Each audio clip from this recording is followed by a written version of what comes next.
Thank you for calling the Bombas Comfort Line. Bombas make socks, slippers, tees, and underwear made with the highest quality materials. Press 1 for comfort, 2 for style, 3 for donation.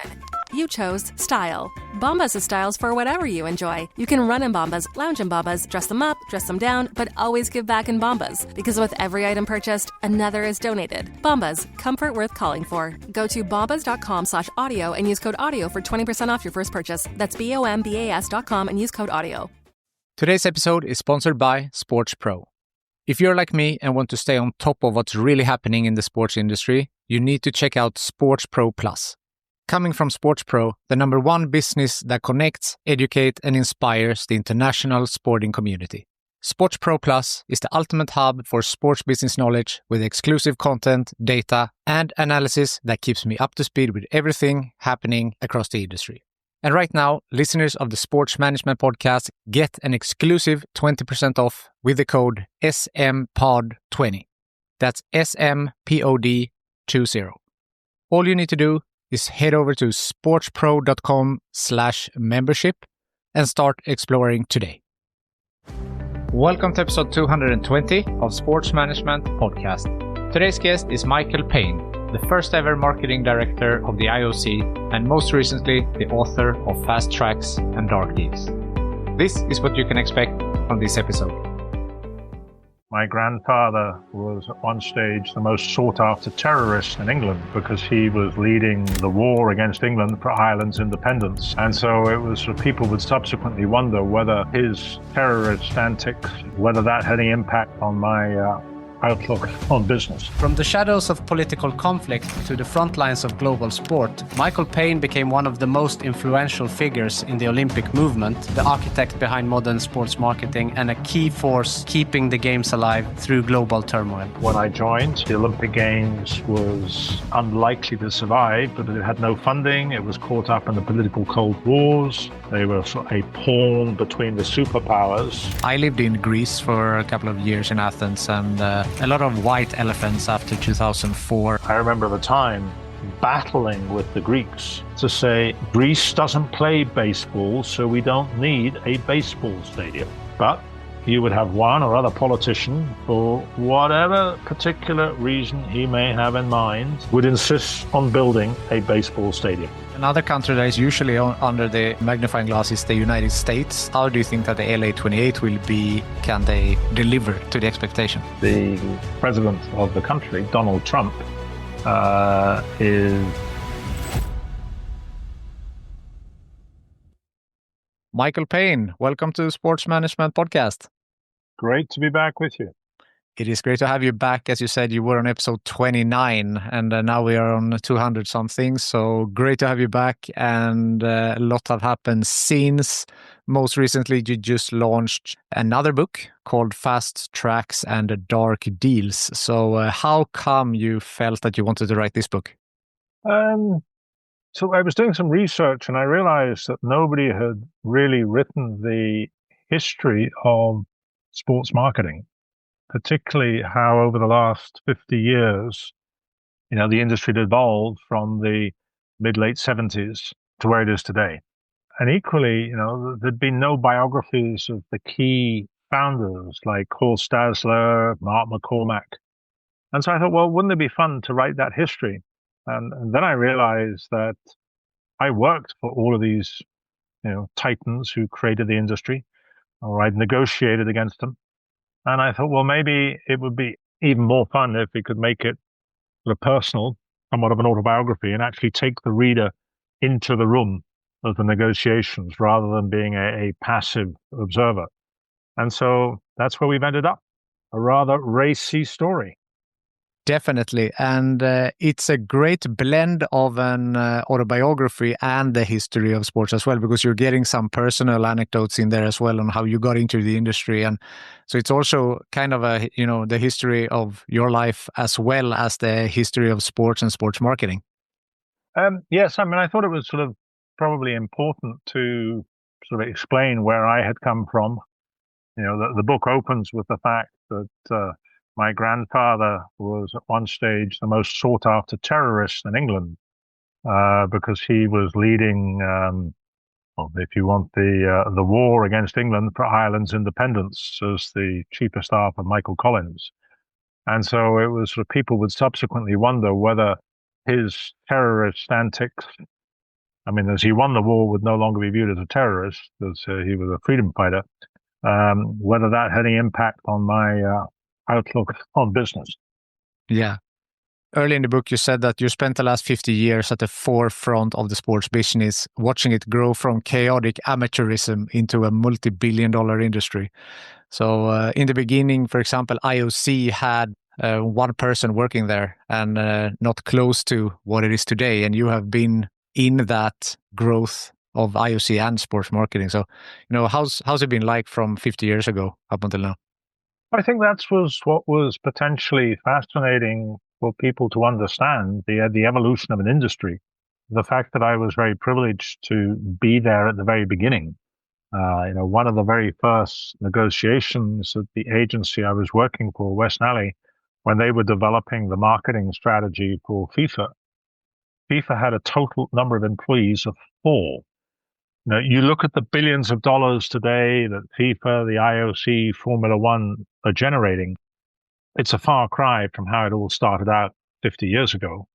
And that's why I thought it would be a fun story to tell. And being able to take a whole industry and document it from the beginning, and the hit and miss, the mistakes, the successes, the characters behind the early development of the industry of what is now a very, very structured industry with thousands of universities teaching master's courses in sports management. It didn't used to be like that. For sure.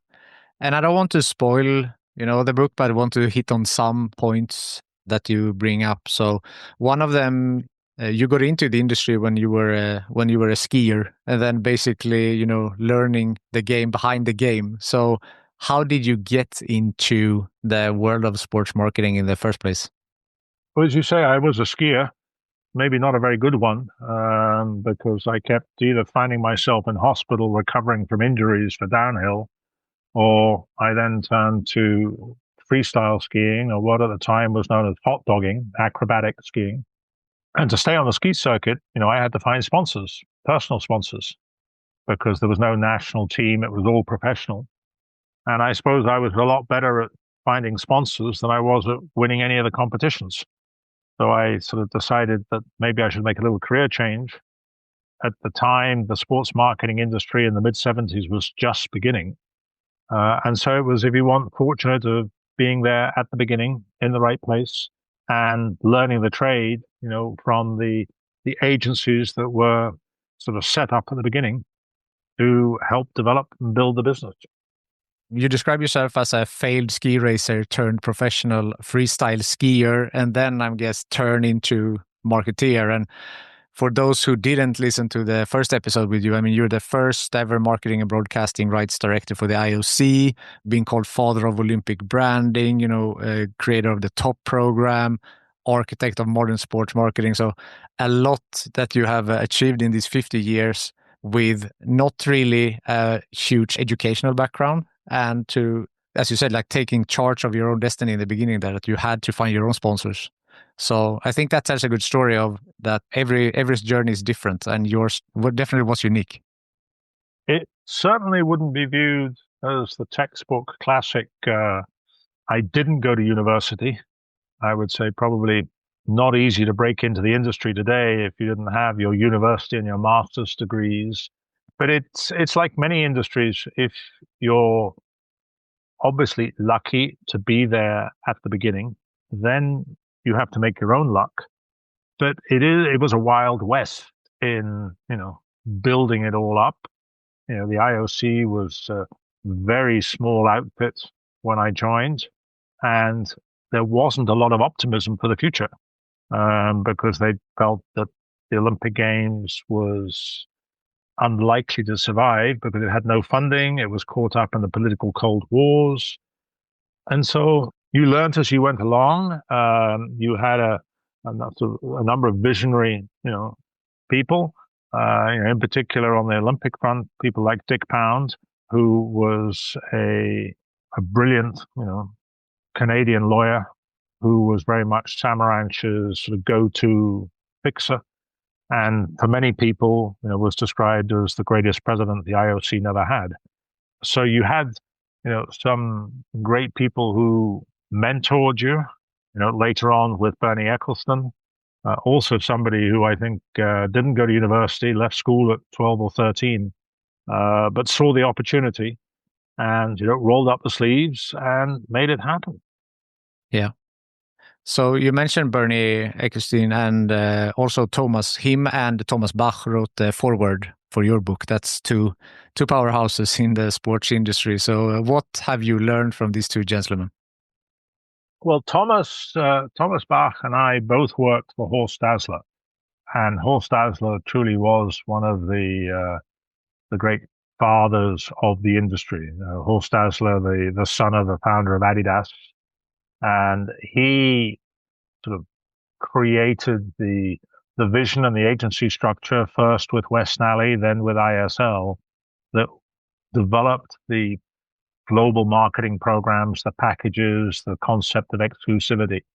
And I sort of try to profile him in the book as I profile many of the other sort of original great leaders. With Bernie, I mean, I think he was probably by far the best negotiator from a commercial perspective that I met. A absolute genius in terms of how he would conduct negotiations. And so whether Bernie was a sort of a commercial negotiator, Samaranch was probably by far the best political negotiator I met. And, the opportunity to work very closely with these leaders, particularly initially at a young age, was a masterclass in itself, beyond probably anything that a university could teach you in practicalities. I mean, whether it was Samaranch and how do you bring the world together? How effectively did he double cross North Korea into then getting China and the Soviet Union to sort of sign up and come to the Olympic Games in Seoul? A lot of the stories I tell in the book, and there are then interesting business insights, which could apply to, any negotiation, whether it's related to sport or not. There are a lot of great lessons on, particularly when you're dealing with very complex, very big, very political deals and issues. Sometimes you wish that politicians would spend a little bit more time understanding the process and dynamic, as opposed to sort of wading in feet first and then wondering why they don't always get a result. Sports and politics are always discussed as if they should go together or not, if they should be separated. And I think that it's pretty clear that they can't be 100% separated. So what is your view on how much politics impacts sports and vice versa? It's a very complicated issue. You can't bring the world together without there being a strong political dynamic. When I joined the IOC, the Olympics were caught up in the Cold War. They were a pawn between the superpowers, and whether it was the Soviet Union or the US calling for boycotts, and it very nearly broke the Olympic and sports world. Samaranch proactively engaged with the politicians to say, look, understand what we're trying to achieve here. There's probably more to be gained by bringing the world together than keeping us apart. And he successfully sold that narrative into the political leaders, which was using the power of sport as a political tool to build its independence. And probably for the better part of 30 years, we had a relatively peace, calm period. Only in the last few years have we seen politicians again starting to wade in and calling for one or other nation to be banned, whether it's obviously the issues with Russia and Ukraine, more recently with Israel and Indonesia. And I think one of the biggest challenges, particularly facing the new president, Kirsty Coventry, is the increasing political weaponization of sport. And that's only going to get more complicated. Sport at times is an easy target. For a politician to stand on his soapbox, he's guaranteed to then get great media coverage and probably is not going to upset the fan base or the constituent base because he's there defending or whatever. So that's going to be complicated, and how sport maintains its balance between it has to work within the political system, but equally cannot allow itself to be held hostage. And in more and more politics becoming extreme, whether it's left, whether it's right, sport's becoming a target in that crossfire. And you mentioned Russia. There's been Olympic Games in Russia, in China. There are more mega events in the Middle East, and these are always discussed as we're talking now, and if they are used for political purposes. You have described Olympics as a rebranding campaign for a nation, and then you go into sports washing. So where do we draw the line between a country trying to do better and sports washing? Well, the media, certainly the Anglo-Saxon media, dial up the image that sports washing is bad and that some countries shouldn't use sport to evolve or change their image. But I'm sorry, the London Olympics was used as a major platform to evolve the image of Britain. The Lillehammer Games in Norway was also a major branding exercise for Norway in terms of introducing new technologies and new industries. So I think one should be very cautious at, in particular, just taking an Anglo-Saxon view, which is only one small element of humanity, and judging. Now, take China, when the Olympic Games went to China in 2008, there were a lot of expectations that this would fundamentally change China's political human rights system and record. I've been going to China for 40 years, and I would say that the Beijing Olympic Games did fundamentally change China. Did it meet the expectations of what some in the West would have had on human rights levels? Probably not. Were those expectations realistic that a sports event was going to change the complete ecos or the political system of a country? Probably not. If you look to the Middle East now, there's no question that they are beginning to discover sport. And, there's a lot of criticism of saying, well, should Saudi be allowed to host major events? If you actually look at what the Saudi political leadership is wanting to achieve, but most of their sports strategy, and I park the World Cup, which is slightly apart, it's actually to build a stronger sports program within Saudi for the nation, because it is a nation that doesn't have, the Saudi people don't have a long history of practicing sport. They are not per se the healthiest nation on the planet. And the Saudi leadership are running some very impressive programs purely focused on getting the Saudi population to become more active. And that's, I'm sorry, I think that is a very noble, very legitimate, perhaps is a better word, legitimate strategy. So, sport, hosting of events. When Korea was awarded the 88 Olympic Games, and I was sent to live in Korea to put the whole marketing strategy together, a lot of people said, how is this possible? A nation that's still at war, somewhat of a military dictatorship, And yet the games were transformative to the nation. From a political standpoint, the games were so important that the government and the military leaders, for the first time, held democratic elections 2 years before the games, because they realized that if they didn't, everything could potentially unravel.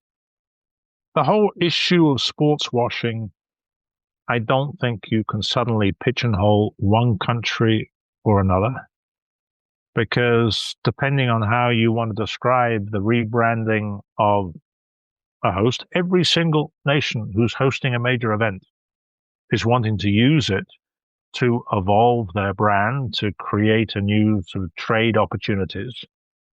Arguably, China and Saudi are learning from what Europe and the US were doing a decade previously. Of course, there can be noble reasons behind, but I think if we take Saudi, for example, you have the LGBTQ community that's illegal there. So if you're having an athlete, let's say, or someone else, they might not feel safe traveling to Saudi because of their either religious belief or sexual orientation and so forth.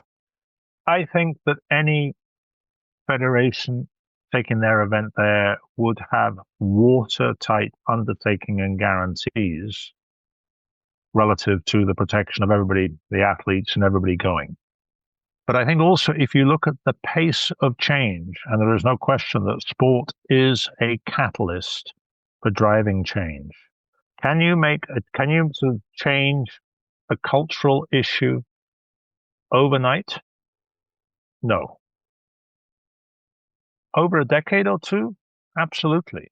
I mean, I look and I talk about also in the book a little bit sort of from the historical standpoint. Jesse Owens, the legend from the 1936 Berlin Nazi Olympic Games. He was actually received by Hitler. When he went home to America, he was not received by the White House and wasn't even allowed to travel on a bus because of Negro policies at the time, which if you would look at today, you would say is shocking. So I think one has to be realistic at the pace of change. Saudi Arabia, until fairly recently, has never had a female athlete. It wasn't in the culture of the country to have female athletes. Who is the IOC member for Saudi Arabia today? A woman. That's inconceivable a decade ago. So it takes time. It's not going to evolve necessarily as quickly as one or other activists would like. But equally, sport does put a country or a culture under the magnifying glass. And, it's the media commentary and perspective goes on to force change. And another country that is usually under the magnifying glass is the United States, a big power, obviously, and they are hosting the games in 2028 upcoming. They have already had the games in 32 and 84. Obviously, you were not involved in the 32 games, but in the 84 you were. So in comparison to the two previous ones, how do you think that the LA28 will be, and can they deliver to the expectation? Well, I mean, let's be clear. The United States doesn't just have the 28 Olympic Games. It's also got the 26 World Cup. And the president of the country, Donald Trump, is very active and outspoken. I think he will do whatever it takes to ensure both of those events are incredibly successful. He's taking a personal interest. He's empowering leadership within the White House and government to get things fixed and solved. And to be honest, if you're the head of FIFA or the head of the IOC, to have that level of focus and access is good news. I wish we'd had that level of focus and access for the 96 games in Atlanta, where the White House and Washington wasn't that engaged. And as a result, we ran into very challenging problems to live in the games. Now, whether you agree or disagree with the politics of a given leader, having the power of government to help you deliver what it is the world's most complex event is helpful. And they know there is tremendous value of being on the world stage. And, you go back to 84, it did wonders for Reagan's ratings. Now, the countdown to those games, or to the World Cup, where you have, I'm trying to think what the diplomatic term would be, should we say a volatile foreign policy, isn't going to make things plain sailing. So the very first discussion point we had about mixing of politics and sport, how you keep the politics out of that debate when it's going to be very easy for one or other politician to, jump on the issue. I know at the moment with FIFA, I think I'm right in saying with Iran having qualified for the World Cup and the current US-Iran dynamic, yes, all the athletes, the players can go, but where are they going to train? And what's going to happen for the fans and visa? Yeah, not simple. No. So then again, the politics will play a big part there as well. The politics plays a big part, I think, in the hosting of any event now. I mean, there are very few nations that can host an event where the politics is not one way or the other, whether it's politics driven by the host, or let's go back recently now to the Olympic Games in Tokyo. Japan per se was, should we say, a pretty neutral, political host. It was made very clear to the IOC that if the IOC didn't sanction Russia, a lot of nations would be forced to consider a boycott because they would not compete against Russia. So even if your host is stable, to my point earlier about the weaponization of sport, whether nations can or can't go, it's very, very complicated trying to thread that needle.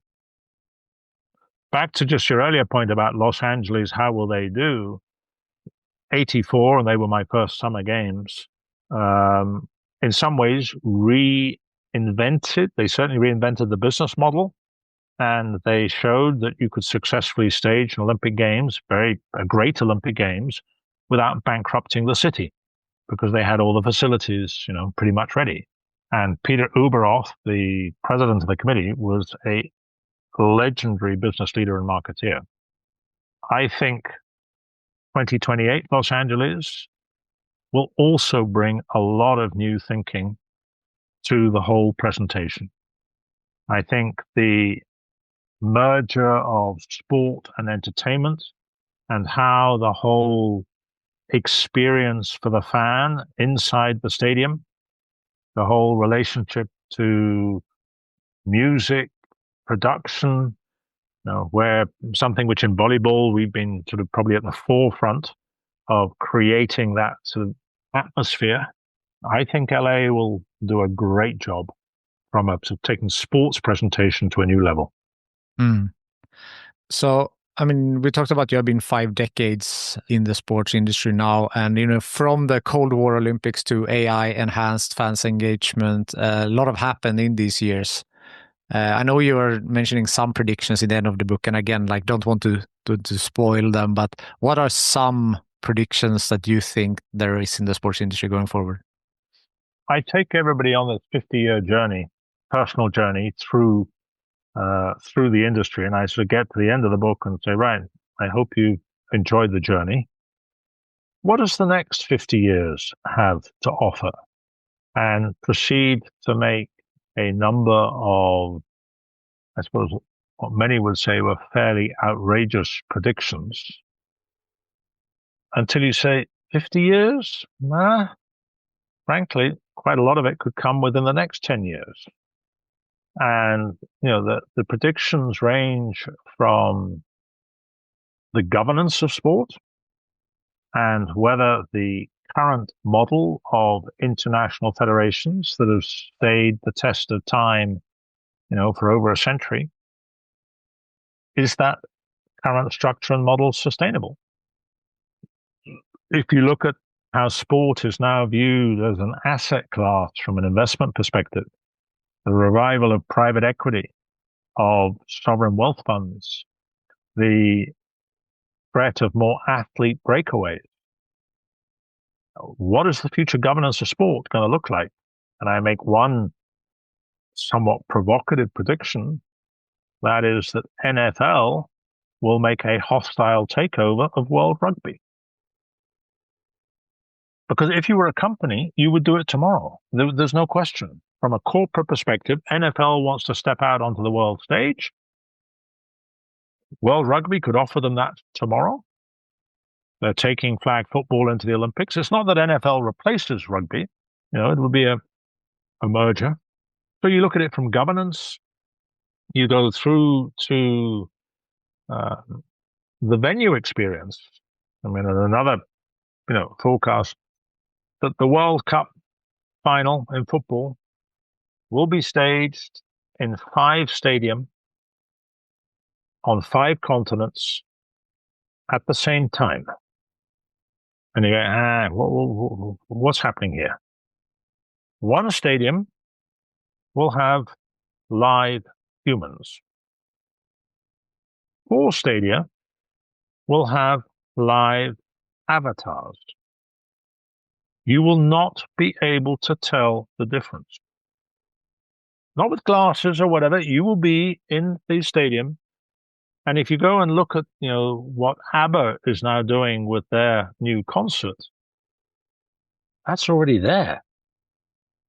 And then you just think how that technology is going to evolve within a decade. So for the opportunity for everybody to have a greater community experience. My son doesn't like watching football at home. He wants to go to the pub and there watch it with, 50 other people. And that's, those types of experiences. Then you go on to, drugs and doping. What do you do when you're not wearing the technology on the outside, but it's implanted in the body? So the pace of change, like it is in any industry, a lot of it pioneered by AI, is substantial. And the challenge will be that, sport needs to be careful that it doesn't lose its soul. I think that's the tricky one, right? Because now, for example, we have you heard about the enhanced games? Yes. Yeah. So basically, for those who don't know that, for example, then they allow all type of performance enhancing drugs, PEDs, and then you compete. But then again, talking about soul, talking about the integrity of the games, do you see that there is a risk with also, the AI coming in? You mentioned avatars. Is there a risk that the integrity and soul of the Olympic Games might fade? If you don't understand what it is that makes it special, what it is that makes it magical, what it is that makes it human, then then there are risks. So, take, technology. Technology has always been helping and aiding the athlete. Take my sport of skiing. You can't compare the way that ski equipment has evolved over the last 50 years. In principle, that's a good thing. What happens when you take a tennis racket and with all of the latest AI cloud technology, the strings on the racket change, not between sets, between games, between points, but during the point, depending on how the player responds, and the camera is looking at the speed of the ball. At what stage is that technology going too far? And if you want, it's a human along for the ride. Now, for Formula One, it is exactly that. It is a technology-human marriage. But is that acceptable in other sports? You have the example of swimming, for example. They had this suit that they took over, Exactly. and they broke all the records, and then they banned it afterwards. Yeah, because they said, we're losing something.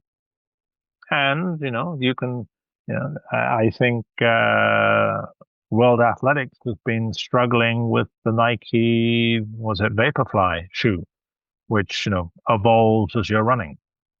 You go to judging, everybody wants judging to be fair.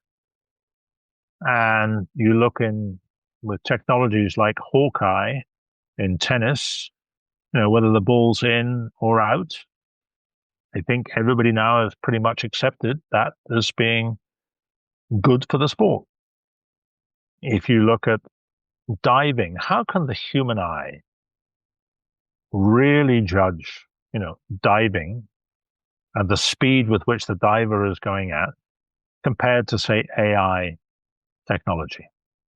But at what stage, if all judging and refereeing becomes AI, are you going to lose something again that is key to sport, which is, the debate after the football match of, the ref stole it or whatever. So I don't propose in the final chapter of the book to give a lot of answers. I do try to put forward a lot of observation, at times very provocative, for people to say, hadn't thought about that. Yeah, that's not straightforward. And then let the debate begin. It's a tough one for sure. As you said, there are levels to this. But a real thought experiment that you leave the reader with. I like that a lot. I would like to discuss a little bit about sustainability and the games, and from different aspects. So I lived in Greece for a couple of years in Athens, and a lot of white elephants after 2004. And obviously everyone knows that Greece went into a recession and had economic difficulties for a couple of years. That's just one example. So as the games develop, how can we ensure that it's more sustainable in terms of the venues, in terms of the economy, and also from an environmental standpoint? Well, I think, like any business, and sport is just but one business here, the public, and in particular the younger generation, are demanding that there is a proper sustainability plan, whether it's economic, which can lead to legacy, whether it is best practice in terms of sustainability initiatives. And clearly, sport, because it's something that everybody cares about so much, because it's something which has such a profile, can play a leading role. If I was to look at the Athens example, and there's been an awful lot written and everything about that, there were probably three problems specifically with Athens. One, they wasted the first 3.5 years of their planning and organization. So the final operation became a massive scramble, and they didn't fully think through the legacy plans. Two, I don't know how many white elephants there were. There was some, no question. And I remember at the time battling with the Greeks to say, don't build it, make it temporary. Greece doesn't play baseball, so we don't need a baseball stadium. But you would have one or other politician, for whatever particular reason he may have in mind, maybe even his pension fund, would insist on building a baseball stadium. And the IOC knew full well that the IOC is going to be the one who'll be criticized for allowing it to happen. So I think there's been an increasing profile from the IOC standpoint who say be much firmer in its advice. But if the politicians decide, no, we're going to do it, and you had a good example with Milana Cortina coming up in the bobsleigh, where the IOC was very vocal against the renovation of the bobsleigh run and wanted the organizing committee to stage the bobsleigh in either Austria or some other country that had a run built, because they said it's a waste of money building it and the IOC will be criticized. To the Italians' credit, they've succeeded in renovating it and are delivering it just on time. And they are very proud of having done it. If you then move to the broader agenda of sustainability and how the sports event, the Olympic Games, or the FIFA World Cup are staged in a best practice sustainability model, I think the sports bodies are increasingly trying to do that. But equally, resources are limited, and I think you probably need to be very focused as to what is your mission. The IOC a few years ago launched something known as the Olympic Forest Network, which was planting forests around the world. It's very noble, but nothing to do with sport, and is a drop in the ocean. And I think that the IOC probably would be better served sticking very focused on what your core mission, which is the sport, and not let yourself get distracted into other areas. So the Milano Cortina one, I know I'm from Sweden, and I know that Sweden were bidding on that games, and I've talked about it on the podcast as well, and it stings a little bit to those who wanted it to be in Sweden that the Winter Games was in Milano Cortina, which is more of a summer destination, maybe a winter one. And you mentioned also that they didn't have all the venues. So how do you look at that? I don't know how involved you were in that bidding, but when you're having a country with more of a winter climate, we also have most of the venues versus a country that might have more of a summer climate and less venues? Well, one, I was not involved at all in that whole bidding process, but I was observing it. I would be cautious at saying Italy is a summer nation. You go to northern Italy, it's the winter sport, and the Alps is a very important part of the culture. I think there were some challenges, if I recall correctly, with the Stockholm bid in terms of some of the undertakings and guarantees. And I think maybe the lawyers were trying to get everything too perfect. And I would argue that you cannot have one size fits all. The Italians came in and promised everything. And the government said, oh, we'll do this, don't worry, we'll promise, no problem at all. Have they done it all? No. And you will have some countries who will make guarantees, and then once it's awarded, we'll see how we get there. You can have other countries where, say, the winter sports is very much part of the DNA, or not just from winter sports, the nature of the country is, if we're awarded, we will step out and we will do whatever it takes. I still believe that the Lillehammer Winter Olympics was one of, if not the greatest Winter Olympic Games ever. There's no way Lillehammer would be awarded the Games today with all of the guarantees and checks and balances that are required. It would be too difficult. So I think it's not easy for the IOC if they're running a contest where if you want everybody has to be treated fairly, and you say, right, I need these guarantees, and one country delivers the guarantees and another country doesn't.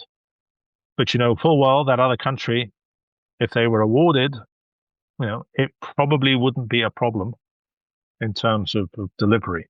So I think going forward, and I know the IOC and President Coventry is looking at the whole bidding process and how it's managed, but I think there needs to be a little bit more discretion in understanding the dynamic of what it means to go to one country. If you're going to go to China, the Chinese government will do everything necessary to operationally deliver on multiple fronts. You could go to one of their big neighbors who is very focused and keen on trying to get the games at the moment, and full well their track record doesn't matter what the government guarantees and promises. You are taking an almighty risk because of just the track record and the nature and culture of the country.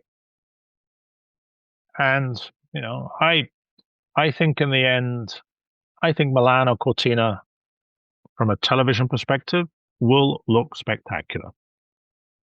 On the ground, because it is so spread out, not simple. But then again, Stockholm's bid, also required, I think, everybody to get on a plane to fly to the Alpine venues. So I hope, that I'm a great believer in the Scandinavian winter sport dynamic, and I seriously hope that Sweden will eventually succeed in bidding and winning the right to host the Olympic Games. Let's see. I like to ask for some advice for young people, and a lot of you see that on a lot of experience. So if someone wants to work in the sports industry, maybe in sports marketing like yourself, what is some advice that you have for them? To get out with as much work experience as possible, whether that is volunteering to work at the big events, at the World Championship events, at the national events, but to understand, or just working on the operational delivery and complexity, building up, so work experience on the CV. If you're looking at the sports management side, working in any one of the agencies, whether it's PR, digital marketing, and gaining the perspective and experience. Obviously, there are a lot of degrees out there with specific sports marketing focus, which are good degrees, but nothing is going to beat the personal experience, work experience. And I think quite a lot of the federations and clubs, they have good sort of internship programs, and I think that's some of the best way to start. Yeah, I'm a firm believer of internships as well, and I don't think that they are wasted, because either you learn that you like something or you learn that you don't like something, so then you can exclude that from your job searches going forward. Absolutely. Something that you wrote in the book, a quote that I pulled, I think is also pretty good advice, is don't call your boss with problems, call them with solutions. Yeah, well, there's at the back of the book, I do a list of the 10 key business lessons. And, if you're the boss, you clearly, your direct reports and said, look, here's a problem, but this is how I think we should deal with it, is already showing, leadership and innovation. Sometimes it's too complicated, but to be always going and saying, here's a problem, what do I do? If you're the boss, there's not always enough hours in the day to spend all of your time, solving the problems, which if, the employee took a few minutes to think about it, and say, well, maybe there's a way through this. In the same way as how you manage your communications, one of the other, key business lessons I would try and emphasize, particularly in negotiations, is more often than not, you gain a lot more by letting the other side speak first. Silence is a very powerful tool in negotiations and discussions. Yes, you've got to set forth what your objectives and everything are, but often I've seen people talk way too much and as a result dig themselves into a hole. And there's one classic example, that I tell in the book of how the biggest agency of the time successfully fired themselves by talking them, into a hole. I mean, I think that's an interesting one, because I've heard someone else say like the opposite, that you should speak first, because then you set the bar of where you want to be. But I mean, if you flip that on its head and you let the other side speak, maybe they put it way higher than you expected. But I mean, you can never guarantee anything. But I think it's the silence is power. I really agree on that. Each negotiation, each discussion, obviously has a particular dynamic. And, if you're going in cold. Hey, Ryan Reynolds here. Wishing you a very happy half-off holiday, because right now Mint Mobile is offering you the gift of 50% off unlimited. To be clear, that's half price, not half the service. And Mint is still premium unlimited wireless for a great price. So that means a half day. Yeah? Give it a try at mintmobile.com/switch. Upfront payment of $45 for 3-month plan, equivalent to $15 per month required. New customer offer for first 3 months only. Speeds slow after 35 gigabytes if network's busy. Taxes and fees extra. See mintmobile.com.